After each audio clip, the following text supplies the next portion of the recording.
tema es titulado 1 más 1 más 1 igual 1.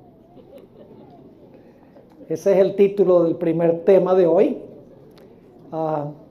Yo sé que eso matemáticamente es absurdo, pero no estamos hablando de matemática, estamos hablando de teología, de Biblia.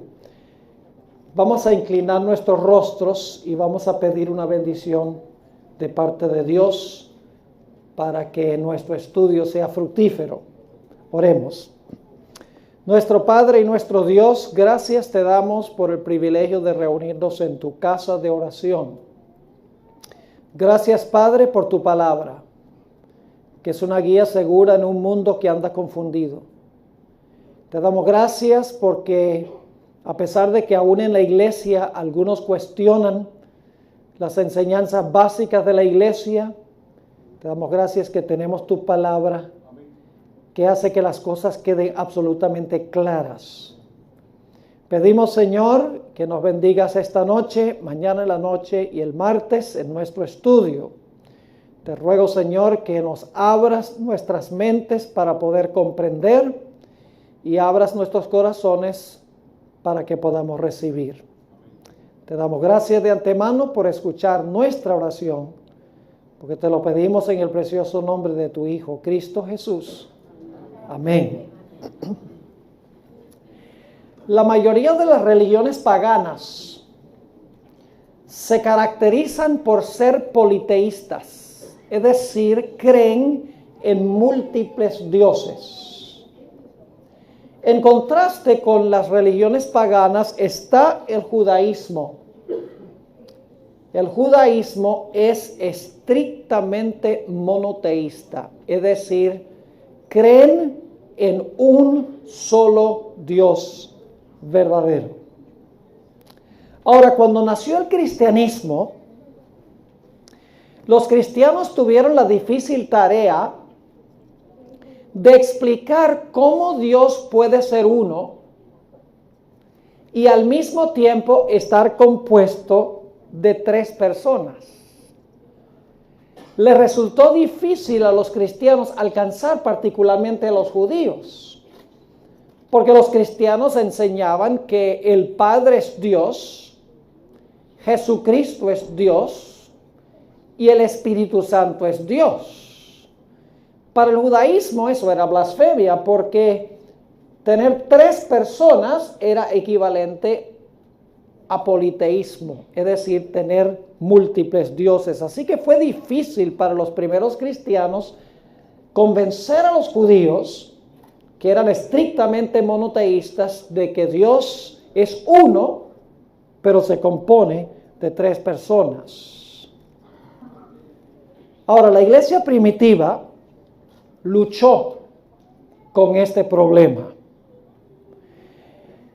Sabemos que en los primeros siglos de la historia de la iglesia cristiana aparecieron varios grupos heréticos, varios grupos que enseñaron falsa doctrina, procurando explicar cómo es posible que haya un solo Dios, pero compuesto de tres personas. Quiero mencionar al comienzo tres de estas herejías que surgieron en la iglesia con el fin de tratar de explicar cómo es posible que el Padre es Dios, el Hijo es Dios y el Espíritu Santo es Dios. Un grupo de individuos que se conocen como ebionitas lucharon con la idea de cómo Jesús podía ser Dios y el Padre también podía ser Dios. Y llegaron a la conclusión de que Jesús, cuando nació en este mundo, nació como un mero hombre. Pero en el momento de su bautismo, el Señor Jesucristo fue adoptado como miembro de la deidad o como miembro de Dios. Claro, el problema con esta interpretación es que termina uno con un Dios absoluto y terminamos con un Dios pequeño. Porque la idea de que Jesús fue adoptado como Dios en el momento de su bautismo significa que no siempre fue Dios. Es decir, es Dios, no en todo sentido de la palabra. Así que el problema no lo solucionaron en realidad los ebionitas.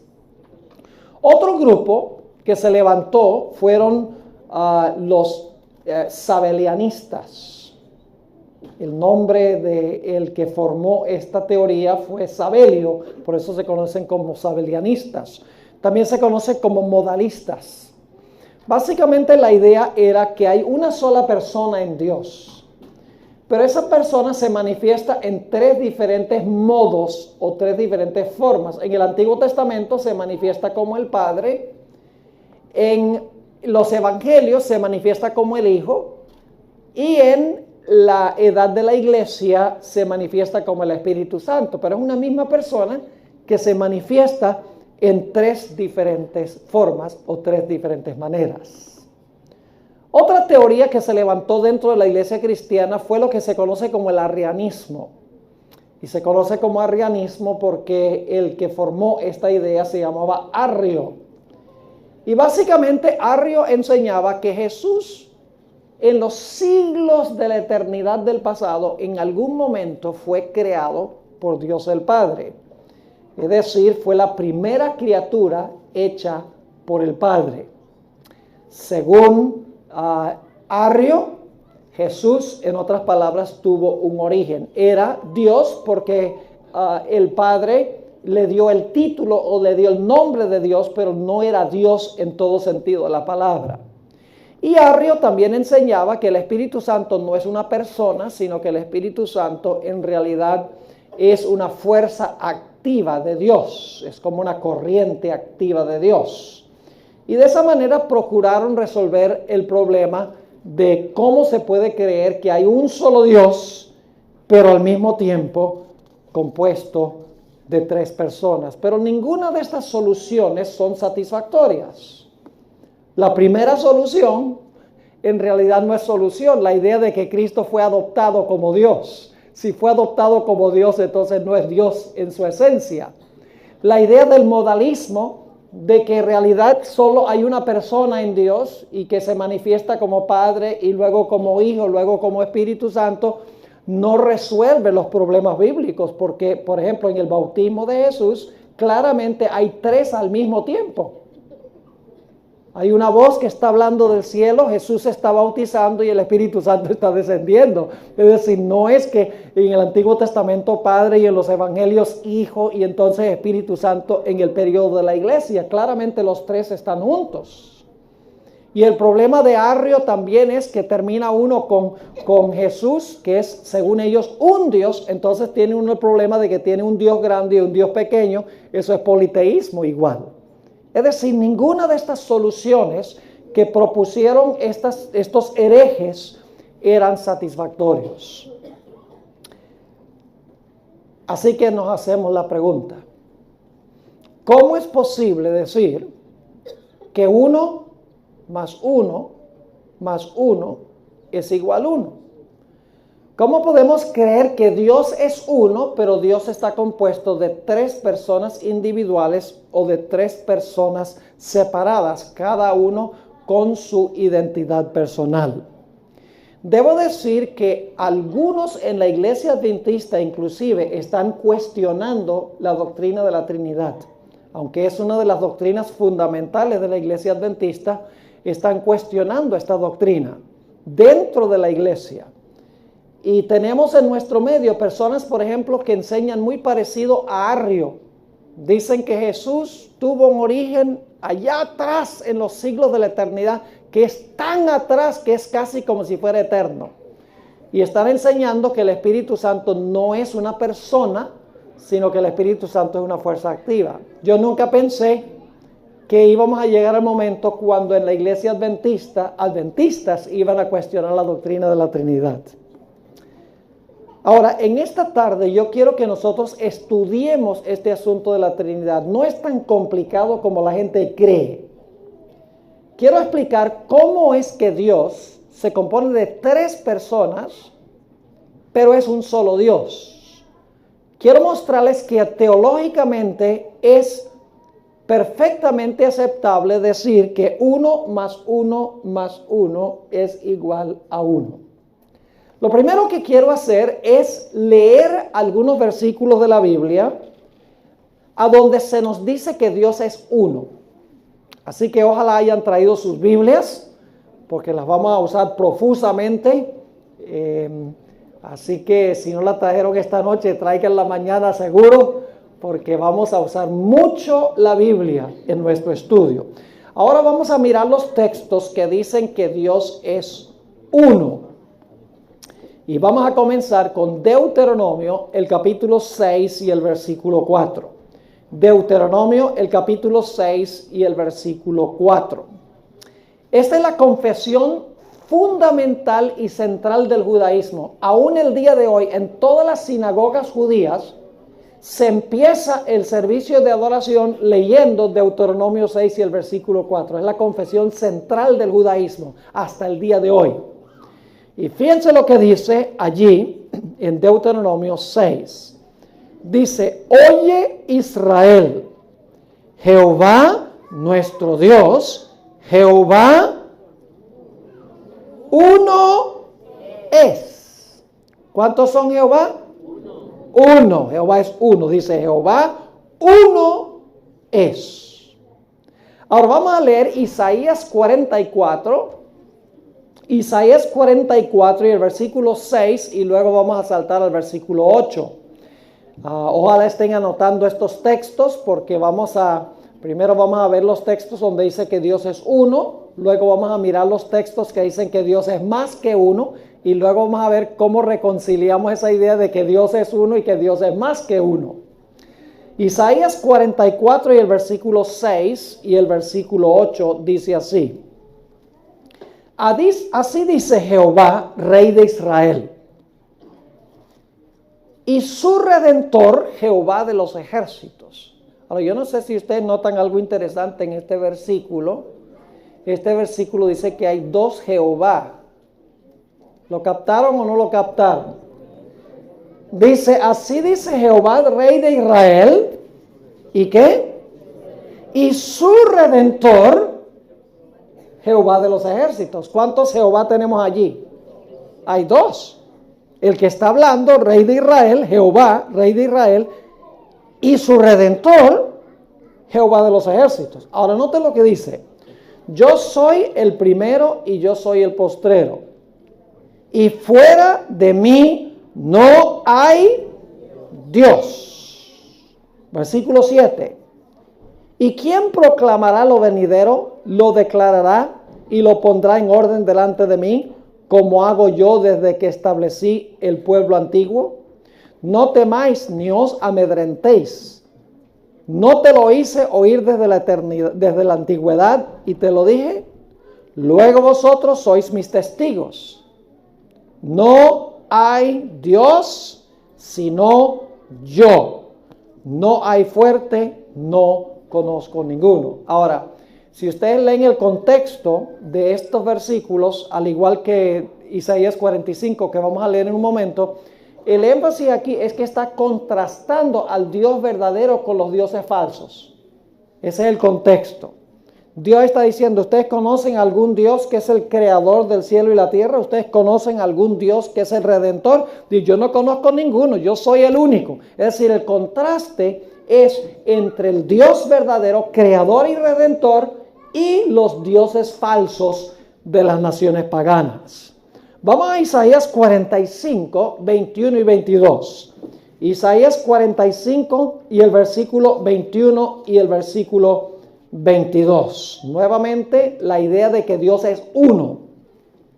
Dice allí en Isaías 45, 21: proclamad y hacedlos acercarse, y entren todos en consulta. ¿Quién hizo oír esto desde el principio? Y lo tiene dicho desde entonces, sino yo, Jehová. Y ahora escuchen: y no hay más Dios que yo, Dios justo y salvador, ningún otro fuera de mí. Mirad a mí y sed salvos todos los términos de la tierra, porque yo soy Dios y no hay más. ¿Cuántos dioses verdaderos hay? Un solo Dios verdadero. No hay más dioses, hay un solo Dios verdadero. Ahora vamos al Nuevo Testamento. Marcos 12, Y vamos a leer el versículo 29 y entonces saltamos al versículo 32. Nuevamente Marcos 12 y el versículo 29 y entonces vamos a saltar al versículo 32. Jesús está hablando aquí a un joven que le hizo una pregunta y dice: Jesús le respondió: el primer mandamiento de todos es este: oye Israel, el Señor nuestro Dios, el Señor ¿qué? Uno es. Y luego el versículo 32 dice: entonces el escriba le dijo: bien, maestro, verdad has dicho, que uno es Dios y no hay otro fuera de él. ¿Cuántos son Dios? Dios es uno. Vez tras vez. Hay otros versículos que podría leer, pero solamente estoy leyendo algunos.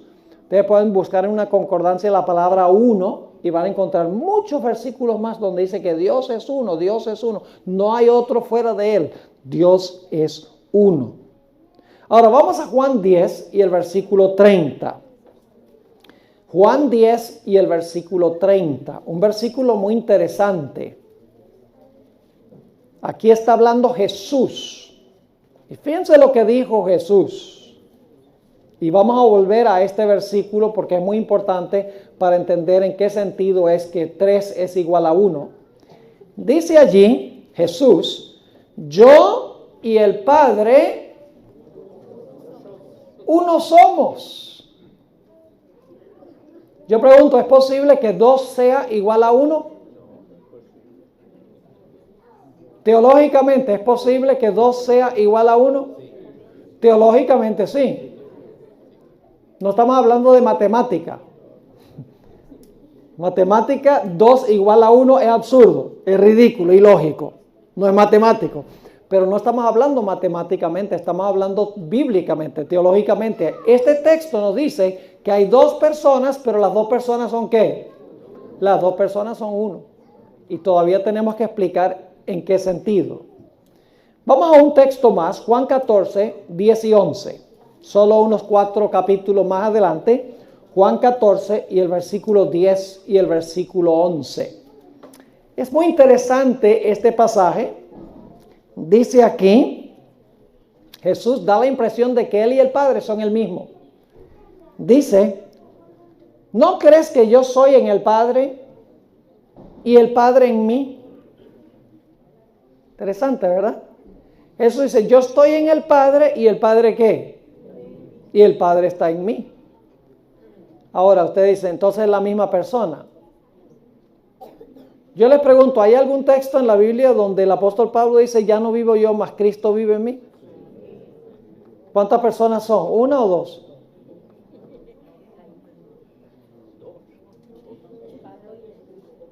Cuando yo digo que Cristo vive en mí, ¿cuántas personas están involucradas?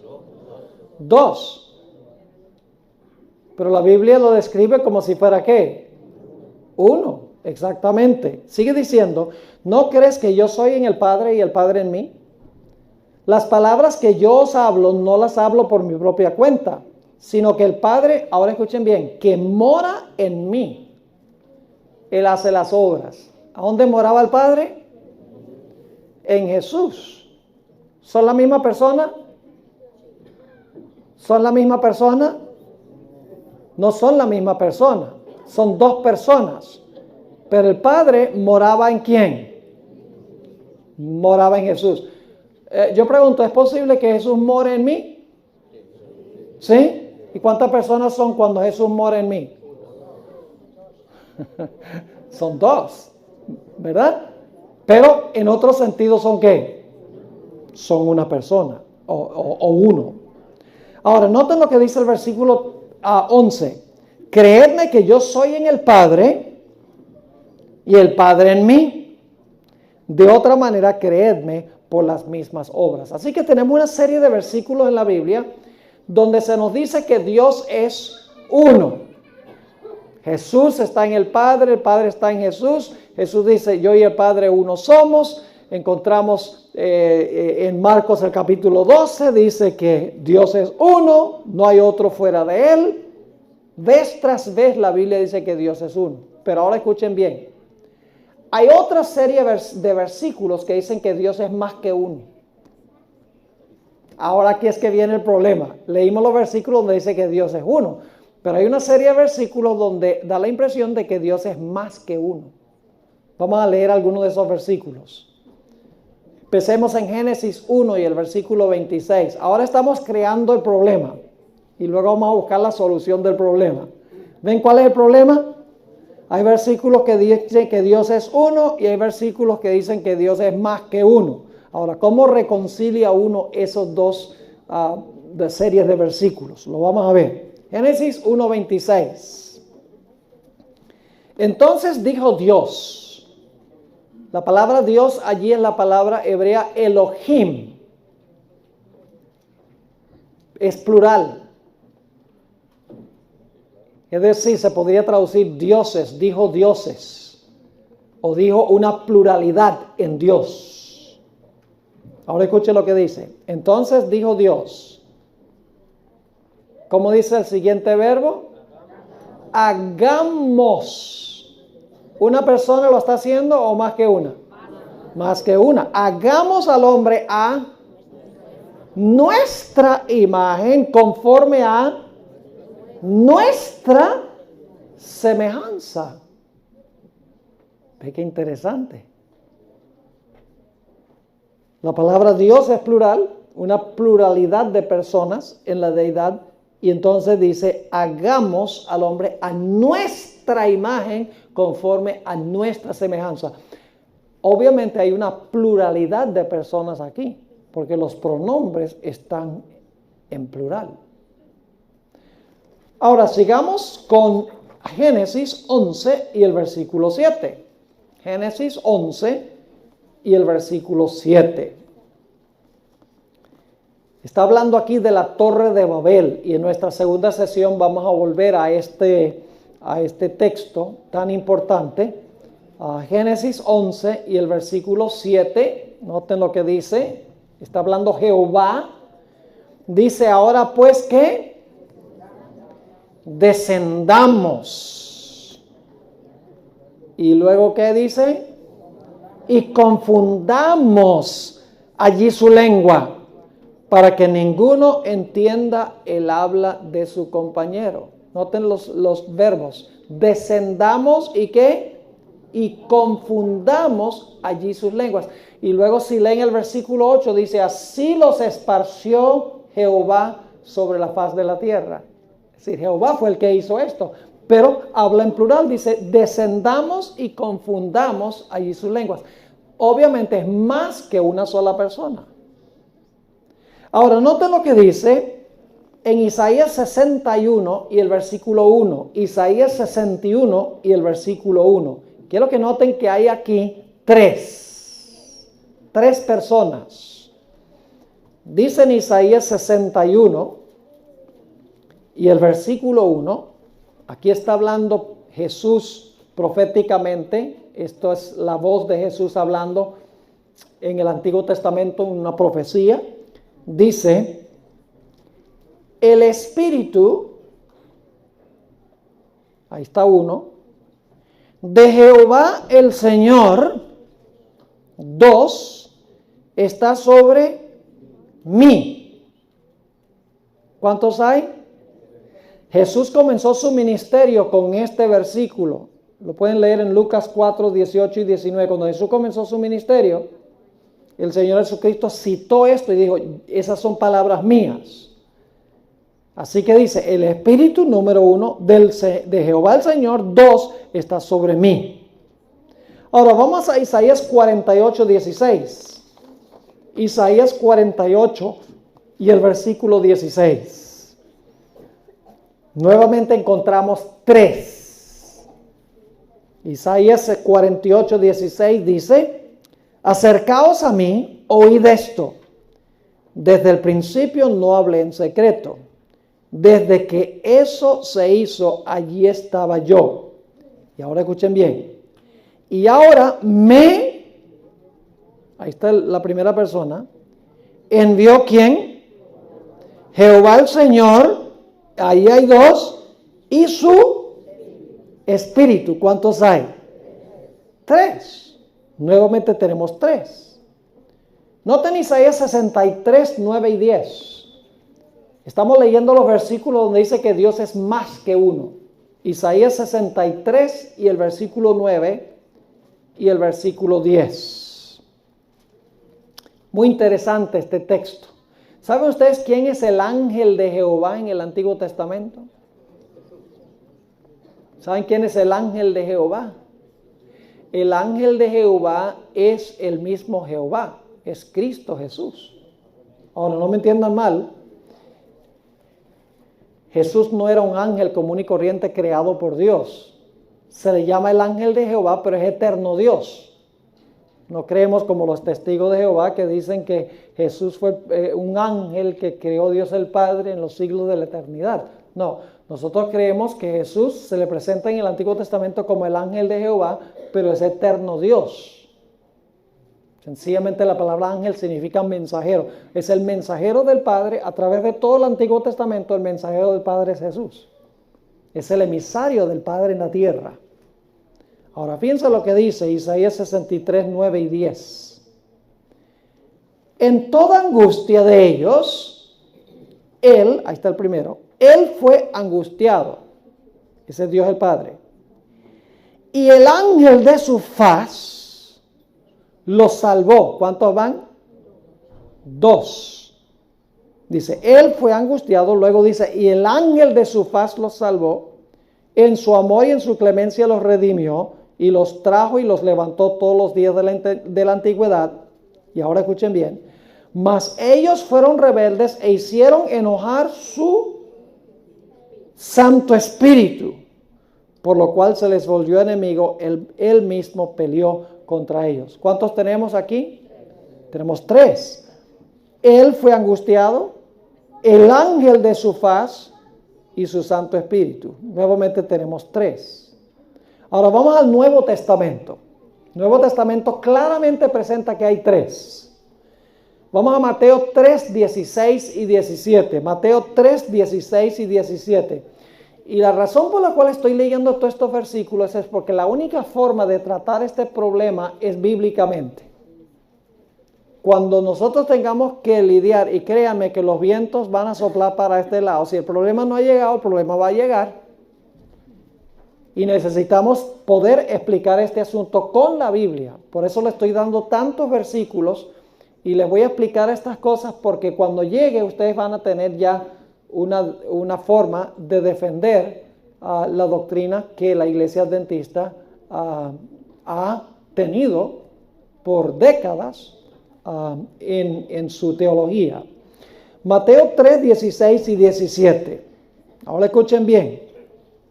Y Jesús, ahí está la primera persona, después que fue bautizado, subió luego del agua, y he aquí los cielos le fueron abiertos, y vio al Espíritu de Dios, ahí van 2, que descendió como paloma sobre él, y hubo una voz ¿de qué? De los cielos, ahí está la tercera persona, que decía, este es mi hijo. Ese es el Padre, porque se dirige a Jesús como su hijo. Dice, este es mi hijo amado, en quien tengo complacencia. ¿Cuántos estaban presentes en el bautismo de Jesús? 3. Jesús estaba bautizando, el Espíritu estaba descendiendo y se oyó la voz del Padre hablando desde el cielo. Ahora vamos a Juan 14, 16. Juan el capítulo 14 y el versículo 16. Vamos a leer un buen número de versículos donde dice que Dios es más que uno. Ya vimos varios versículos donde dice que Dios es uno. Ahora estamos leyendo los versículos donde dice que Dios es más que uno, más específicamente 3. Juan 14, 16. Está clarito. Aquí está hablando Jesús y fíjense lo que dice. Y yo, ahí está el número 1, rogaré ¿a quién? Al Padre, van 2, y os dará otro consolador para que esté con vosotros para siempre. El otro consolador, ¿cómo se llama? El Espíritu Santo. ¿Cuántos hay en ese versículo? 3. Vamos al siguiente capítulo, Juan 15, 26. Juan 15 y el versículo 26. Nuevamente la misma idea. Dice, pero cuando venga el Consolador, a quien yo, ahí está uno, yo enviaré ¿de quién? Del Padre, van dos. El Espíritu de verdad, ¿van cuántos? Tres. Está yo, el Padre y el Espíritu de verdad, el cual procede del Padre. Él dará testimonio acerca de mí. Vamos a Gálatas 4 y el versículo 6. Gálatas, el capítulo 4 y el versículo 6. Y son tantísimos en el Nuevo Testamento que indican que hay tres personas que no voy a leerlos todos, solamente voy a leer algunos. Gálatas 4, 6, fíjense nuevamente tres. Dice, y por cuanto sois hijos, Dios envió a vuestros corazones ¿qué? El espíritu de su Hijo. ¿Cuántos hay en ese versículo? Tres. Dios envió el espíritu ¿de quién? De su Hijo. Tres personas. Ahora, ustedes conocen la fórmula bautismal, ¿verdad? ¿Cómo bautizamos a la gente en la iglesia adventista?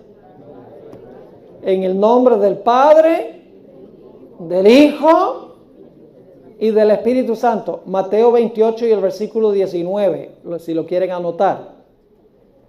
Ahora, ¿saben algo? La fórmula bautismal está siendo cuestionada por aquellas personas que están atacando la doctrina de la Trinidad en la iglesia. ¿Saben lo que están diciendo? Están diciendo que esas palabras nunca las habló Jesús, que esas palabras fueron añadidas después por la Iglesia Católica. Es decir, dicen esas palabras en el nombre del Padre, del Hijo y del Espíritu Santo, nunca las dijo Jesús. Esas palabras fueron añadidas después, como 300 años después, para defender la doctrina de la Trinidad, pero Jesús nunca dijo esas palabras.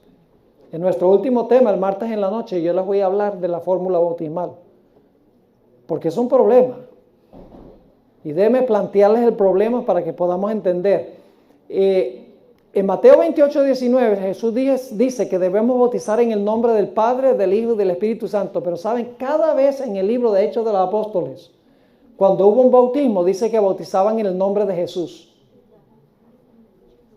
Entonces, ¿cómo reconciliamos ese problema de que la fórmula bautismal dice en el nombre del Padre, del Hijo y del Espíritu Santo, mientras que todos los otros bautismos en Hechos dice que se bautizaron en el nombre de Jesús? ¿Cómo resolvemos ese problema? Porque la idea que están presentando estas personas es que en Hechos de los Apóstoles todos los bautismos se hicieron en el nombre de Jesús, así que la fórmula bautismal no puede ser auténtica porque contradice la idea que se encuentra en el libro de Hechos de los Apóstoles. Ahora nosotros vamos a hablar de eso y va a ser un tema fascinante. Vamos a encontrar que los que arguyen de esta forma ignoran un punto supremamente importante, el cual voy a compartir con ustedes. Ahora, noten lo que dice 2 Corintios 13, 14. Todavía estamos diciendo que hay varias personas en Dios. 2 Corintios 13 y el versículo 14. Clarito nuevamente. Dice, la gracia del Señor Jesucristo, el amor de Dios y la comunión del Espíritu Santo sean con todos vosotros. Amén. ¿Cuántos hay? Clarito. Más claro no canta un gallo a las 3 de la mañana. Clarito, clarito. La gracia del Señor Jesucristo, el amor de Dios y la comunión del Espíritu Santo sean con todos vosotros. Amén. Ahora, 1 Corintios 12, 4 al 6. 1 Corintios, el capítulo 12 y el versículo 4 hasta el versículo 6. Nuevamente están tres. Dice allí el apóstol San Pablo, ahora bien, hay diversidad de dones, pero el Espíritu es el mismo. Ahí hay uno, el Espíritu es el mismo. Y hay diversidad de ministerios. ¿Pero qué? El Señor es el mismo. Y hay diversidad de operaciones, pero Dios, que hace todas las cosas en todos, es el mismo. 3. Espíritu, Señor y Dios. Ahora vamos a 1 de Pedro 1, 1 y 2. 1 de Pedro, el capítulo 1 y el versículo 1 y el versículo 2. Aquí está escribiendo el príncipe de los apóstoles, es decir, el que era portavoz de los apóstoles, y dice lo siguiente: Pedro, apóstol de Jesucristo, a los expatriados de la dispersión en el Ponto, Galacia, Capadocia, Asia y Bitinia. Ahora escuchen bien: elegidos según la presciencia de ¿quién? De Dios Padre, en santificación del Espíritu, para obedecer y ser rociados con la sangre de Jesucristo. Gracia y paz os sean multiplicados. ¿Cuántos tenemos allí? Dios Padre, Espíritu y ¿quién? Y Jesucristo. Ahora vamos a Apocalipsis 1. El Nuevo Testamento está lleno de esto. He leído de diferentes libros, de Gálatas, de Mateo, de Corintios, de Pedro. No importa dónde lea, está este concepto de que hay tres. Apocalipsis 1, 4 y 5. Fíjense lo que dice. Nuevamente hay tres. Dice Juan a las 7 iglesias que están en Asia: gracia y paz a vosotros. Ahora escuchen bien. Del que era, del que es y que era y que ha de venir. Ahí está uno. Y de los 7 espíritus. Ahora no se confunda esos 7 espíritus. Hay 7 Espíritus Santos entonces. No, el número 7 indica plenitud o perfección. De eso vamos a hablar mañana en nuestro tema. Mañana vamos a hablar ¿recuerdan el carruaje de Ezequiel, el capítulo 1, donde están los 4 seres vivientes llenos de ojos, con 4 alas y una rueda dentro de una rueda y relámpagos que salen del trono? Mañana vamos a interpretar ese capítulo 1 de Ezequiel. Pero tenemos que estudiar primero lo que estamos estudiando esta noche, porque es básico para entender esa visión de Ezequiel. Ahora, fíjense lo que dice. Habla primero del que es y que era y que ha de venir. Luego de los 7 espíritus que están delante de su trono. Y luego ¿quién? ¿Y de quién? Y de Jesucristo, el testigo fiel, el primogénito de los muertos. Nuevamente noten que hay 3. El que es, era y ha de venir, los 7 espíritus y Jesucristo. Vamos a leer uno más. Efesios 2 y el versículo 18. Efesios 2 y el versículo 18. Nuevamente tenemos la misma idea de que son 3. Es un Dios compuesto de 3 personas.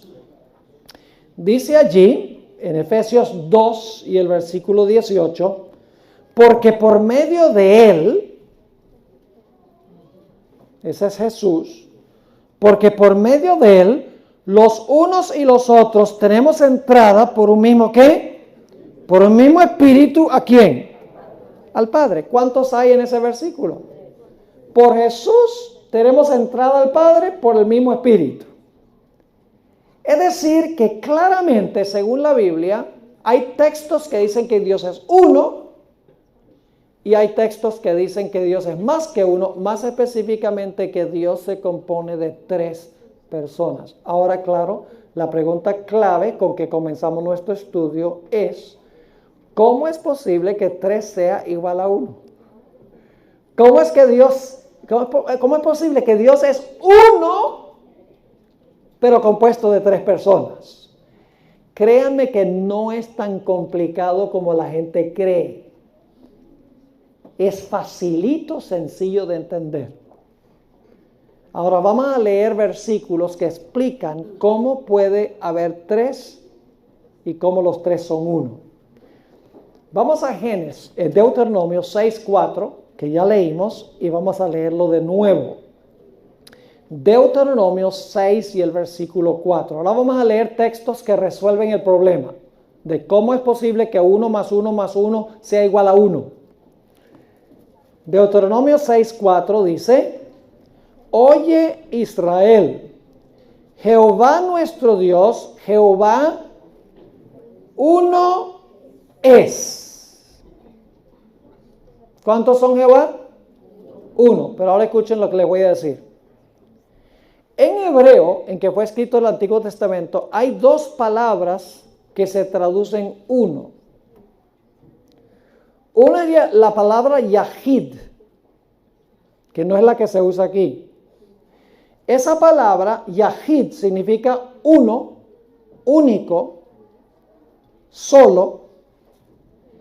Es decir, significa una sola persona. Hay solo una persona de esa clase, la palabra Yahid. Pero la palabra que se usa aquí es la palabra hebrea Ejad, que significa uno en sentido no de uno numéricamente, una sola persona, sino en el sentido de unidad. Uno en sentido de estar unidos. Ahora vamos a leer un versículo para que puedan entender la diferencia entre Yahid, significa una sola persona, no hay otro como él. Por ejemplo, se usa la palabra Yahid. ¿Recuerdan cuando Dios le dijo a Abraham: toma tu hijo, tu único, y llévalo y sacrifícalo en el monte Moria? La palabra allí, only, en inglés único, en español, es la palabra Yahid. Es decir, no había otro. Era una sola persona, único, numéricamente. Pero esa no es la palabra que se usa en Deuteronomio 6.4. En Deuteronomio 6.4 se usa la palabra Ejad, que significa uno en sentido de unidad. Déjenme darles algunos ejemplos bíblicos para que puedan entender la diferencia. Vamos a Génesis 2.24. Génesis 2 y el versículo 24. Aquí empezamos a captar la solución al problema. Y serán una sola carne. Yo pregunto, ¿Adán y Eva siguieron siendo dos personas? ¿Eran dos personas? ¿O es que Eva saltó y se metió dentro de Adán y se convirtieron en una sola persona? No. ¿En qué sentido eran uno? En el sentido de que debían estar perfectamente, ¿qué? Unidos. Dos personas en unión. Ahora vamos a Mateo 19, que aquí Jesús cita Génesis 2, 24, pero le agrega, le añade. Ahora fíjense lo que dice allí en Mateo 19 y el versículo 4 al 6. Mateo 19 y el versículo 4 al 6. Jesús se va a referir a esta experiencia de Génesis 2:24. Dice: Él respondiendo les dijo: ¿no habéis leído que el que los hizo al principio, varón y hembra los hizo? Y dijo: por esto el hombre dejará padre y madre y se unirá a su mujer, y los dos serán, ¿qué? Una sola carne. Y ahora escuchen bien. Así que no son ya más dos. ¿Qué dice de Adán y Eva? ¿Ya no eran qué? Cuando Dios los casó, ¿ya no eran qué? Ya no eran dos. Ahora, matemáticamente eso es absurdo. Porque sabemos que Adán y Eva eran dos personas distintas. ¿Están entendiendo? Eran dos personas distintas. ¿En qué sentido eran uno? ¿En qué sentido ya no eran dos sino uno? No numéricamente, sino que eran uno en términos de que debían estar perfectamente, ¿qué? Unidos y en armonía. Así que sigue diciendo, así que ya no son más dos, sino que una sola carne. Y ahora escuchen bien. Por tanto, lo que Dios, ¿qué? Juntó, no lo separe el hombre. Yo pregunto, un esposo y una esposa aquí, ¿son uno o son dos? Vamos a tomar un voto. Somos democráticos. ¿Cuántos dicen que un esposo y una esposa que se casaron legalmente son dos? Levante la mano los que creen que son dos. ¿Cuántos creen que son uno? ¿Cuántos no creen nada? Dice, no, yo no levanto la mano. Después que el pastor hable, no me comprometo mejor. Yo pregunto, ¿es correcto decir que son dos? ¿Es correcto decir que son uno? Claro que sí. ¿En qué sentido son uno? En sentido de unidad. Por eso yo siempre he dicho que en vez de hablar de la doctrina de la Trinidad, sería mejor hablar de la doctrina de la triunidad. Porque son tres personas que están perfectamente, ¿qué? Unidas. En carácter, en propósito, en atributos, en poder. No son uno numéricamente, sino que son uno en términos de unidad. Y si un hombre y una mujer pueden ser uno, entonces tres personas también pueden ser uno. ¿Está claro? Vamos a Génesis 11, 6 y 7. Génesis 11, estamos ahora solucionando el problema. El problema es que la gente no entiende lo que es la palabra uno. Dice que Dios es uno. Sí, Dios es uno. ¿En qué sentido es que Dios es uno? En el sentido de unidad. No significa que es una sola persona, son tres personas. Génesis 11, 6 y 7. ¿Recuerdan los constructores de la Torre de Babel? Fíjense qué interesante, dice, y dijo Jehová, he aquí el pueblo es uno. Es decir, todos los que estaban construyendo la torre saltaron y se metieron dentro de un solo cuerpo. No, claro que no. ¿Qué quiere decir que el pueblo es uno? La palabra es ejad, la misma palabra de Génesis 2:24. El pueblo es uno. Significa que están ¿qué? Muchas personas unidas con un propósito. Son uno en términos de unidad, no en términos de ser la misma persona. Vamos a Gálatas 3:28. Gálatas 3 y el versículo 28. Aquí está hablando el apóstol Pablo de las personas que reciben a Jesús como Salvador. Y dice allí, en Gálatas 3 y el versículo 28, ya no hay judío ni griego, no hay esclavo ni libre, no hay varón ni mujer, porque todos vosotros sois uno en Cristo Jesús. ¿Qué somos nosotros? Debe ser entonces que yo me estoy quedando ciego aquí, pero hay montones de gente yo afuera. Pero aquí dice que ¿qué? Aquí dice, ¿sois qué? Uno en Cristo Jesús. ¿Es posible que 100 personas sean uno? ¿Es posible que 1000 personas sean uno? Claro que sí. Y usted dice, eso es absurdo. 1000 nunca es igual a uno. En las cosas de Dios sí. Si estamos en perfecta ¿qué? En perfecta unidad. Vamos a Juan 17.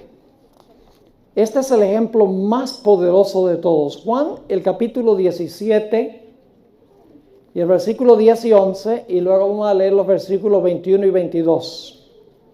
Juan 17, búsquenlo, que es un pasaje muy importante. Juan 17, el versículo 10 y 11. Aquí está hablando Dios en cuanto a su Padre. Y dice, y todo lo mío es tuyo. Y lo tuyo, mío. Nosotros somos muy diferentes. Decimos, lo tuyo es mío y lo mío es mío. Pero con Dios hay esa unidad, esa mutualidad, donde ninguno le interesa lo suyo. Es dar. Así que dice, todo lo mío es tuyo y lo tuyo mío. Y he sido glorificado en ellos. Y ya no estoy en el mundo, mas estos están en el mundo y yo voy a ti. Padre Santo, a los que me has dado, escuchen bien, a los que me has dado, guárdalos en tu nombre para que sean ¿qué? Uno. Así como nosotros. ¿Captaron el punto? Yo pregunto, ¿es posible que 12 sea igual a 1? Jesús estaba orando por sus discípulos. Padre, yo quiero que estos 12 sean uno, como tú y yo somos uno. Entonces yo pregunto, ¿en qué sentido son Jesús y su Padre uno? En el mismo sentido que los 12 apóstoles que debían ser uno. No es una persona, sino que son varias personas en unidad. ¿Es posible que haya un solo Dios verdadero compuesto de 3 personas? Si definimos la palabra uno teológicamente, claro que sí. Ahora noten lo que dice los versículos 20 y 21. Mas no ruego solamente por esto, sino también por los que han de creer en mí por la palabra de ellos, para que todos sean ¿qué? Ahora no solamente está orando por los 12, sino por todos los que van a creer en el mensaje de los apóstoles. Dice que ellos sean ¿qué? Uno. Ahora escuchen bien. Como tú, oh Padre, ¿qué cosa? En mí. Y yo en ti. ¿El Padre está en Jesús? ¿Jesús está en el Padre? ¿Usted cree que el Padre personalmente vive dentro de Jesús? ¿O Jesús está dentro de su Padre? No. ¿Qué quiere decir eso? Yo en el Padre y el Padre en mí. Está hablando de que son 2 personas, pero tienen una relación mutua, íntima. No es que el Padre vive dentro de Jesús, ni Jesús vive dentro de su Padre, sino que está hablando de que tienen todo en común. Así que dice, para que todos sean uno como tú, oh Padre, en mí y yo en ti, que también ellos sean ¿qué? Uno en nosotros, para que el mundo crea que tú me enviaste. Y ya leímos Juan 14, 10 y 11, donde dice, ¿no crees que yo soy en el Padre y el Padre en mí? ¿Son la misma persona? ¿Son la misma persona? No. Nada más porque dice el Padre en mí, yo en el Padre, no significa que es una sola persona. Entonces, ¿qué sucede cuando el apóstol Pablo dice, ya no vivo yo, mas Cristo vive en mí? ¿Hay 2 personas? ¿Yo y Cristo? Claro que sí. Ahora, noten lo que dice Juan 14, 20. Juan 14 y el versículo 20.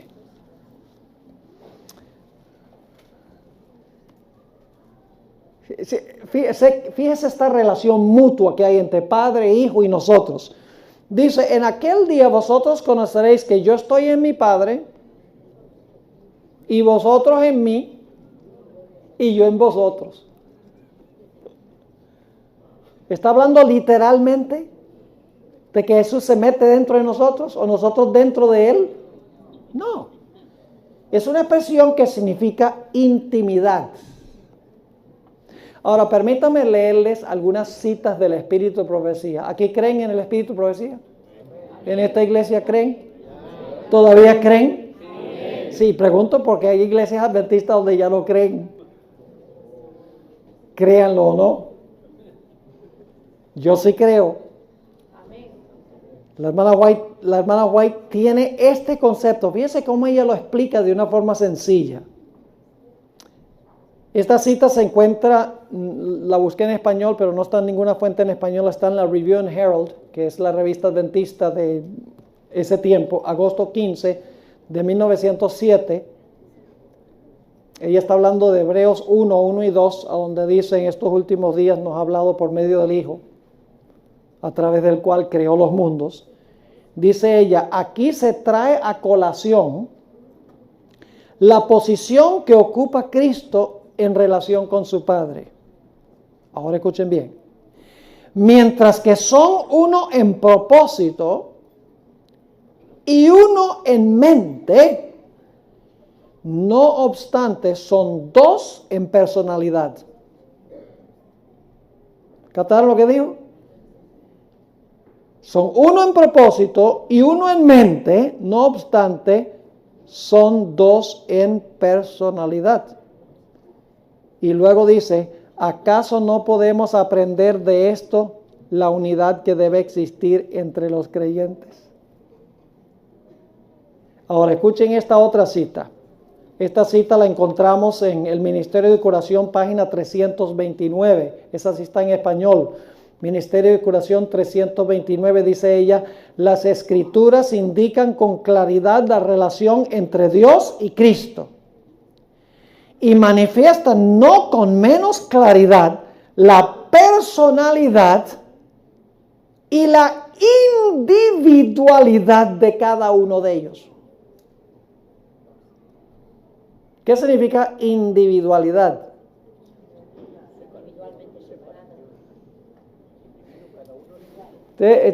Son matrimonios, ¿verdad que sí?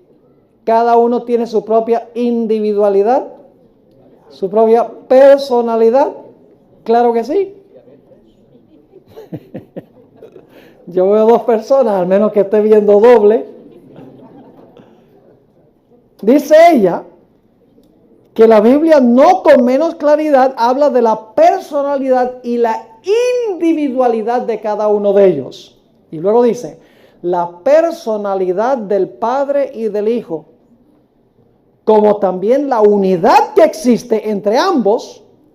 Fíjese, la personalidad del Padre y del Hijo, como también la unidad que existe entre ambos, aparecen en el capítulo 17 de Juan, en la oración de Cristo por sus discípulos. Y luego entonces ella cita Juan 17, los versículos que acabamos de leer. Y luego dice, la unidad que existe entre Cristo y sus discípulos no destruye la personalidad de uno ni de otros.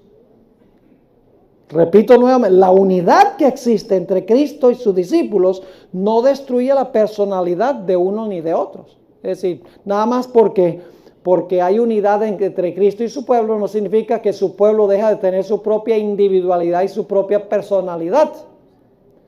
Sigue diciendo, son uno en propósito, en espíritu, en carácter, pero no en persona. Así es como Dios y Cristo son uno. ¿Es bíblico lo que dice la hermana White? Lo entendió muy, muy bien. Aquí hay otra cita, y estas son las citas que a esta gente en la iglesia no le gusta leer.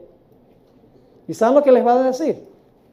Lo que les van a decir es que estas citas que hoy les voy a leer sobre la Trinidad, en el Espíritu de Profecía, ellos dicen, no, lo que pasa es que eso, la hermana White no escribió eso. Eso fue adulterado por el Centro White. ¿Y saben lo que sucedió? Como había tantas acusaciones de que los fideicomisarios de los escritos de la hermana White, que le cambiaron y le añadieron y eso, que finalmente decidieron, y ustedes pueden conseguir esto en el internet, decidieron sacar en el internet fotocopias de los manuscritos de la hermana White, escritos con su propia letra, donde aparecen estas citas, para mostrar que en los libros están los originales como ella los escribió. Y yo les puedo dar el website para que ustedes vayan y vean, ahí están las páginas a manuscrito de Elena G. de White. Y he visto personalmente algunas de ellas en el Centro White. Así que esa idea de que el Centro White le ha añadido, le ha quitado y ha reformado sus escritos es completamente falso. Lo que voy a leer es exactamente como ella lo escribió. Voy a leerles unas pocas citas. El Evangelismo 4:46, dice ella, hay 3 personas vivientes en el trío celestial. ¿Qué significa trío? 3 personas vivientes en el trío celestial. Y luego dice, en el nombre de estos 3 grandes poderes, el Padre, el Hijo y el Espíritu Santo, son bautizados los que reciben a Cristo mediante la fe, y esos poderes colaboran con los súbditos obedientes del cielo en sus esfuerzos por vivir la nueva vida en Cristo. Esas son las expresiones que usa. 3 personas, trío celestial, y luego menciona Padre, Hijo y Espíritu Santo.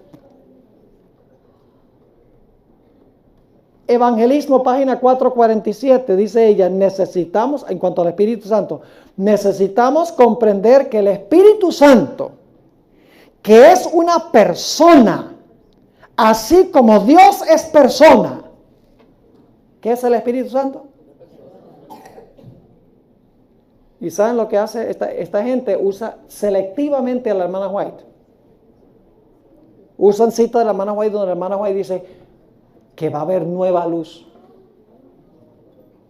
Y usan cita de la hermana White donde ella dice que en el proceso de transmitir la Biblia de una generación a otra, algunos copistas le añadieron algunas cosas queriendo aclarar y lo que hicieron fue confundir. La hermana White tiene una cita donde dice eso. Entonces dicen, la fórmula bautismal fue unos lugares donde le añadieron.